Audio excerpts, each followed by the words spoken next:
let's learn the various causes of electric shock. There are various ways through which you can experience electric shock.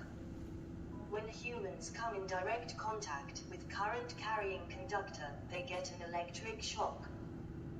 Let's take a closer look with the help of some examples.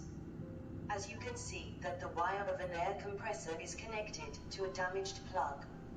As a man turns on the switch, his hand touches the open conductors, and he gets an electric shock.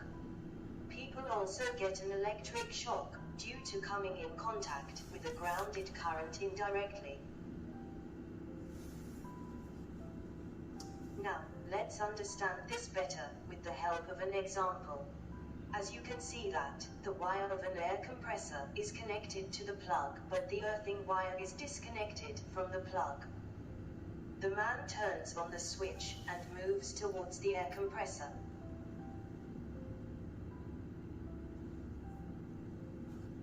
As he touches the knob of the air compressor, he gets an electric shock as the air compressor knob acts as an ungrounded conductor.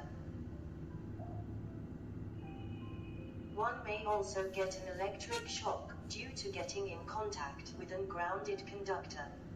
For example, the wire of a spot welding machine is connected to the spotter machine, but the earthing wire is disconnected from the spotter machine. When the man holds the spot welding machine and touches the metal part, he gets an electric shock due to absence of earthing.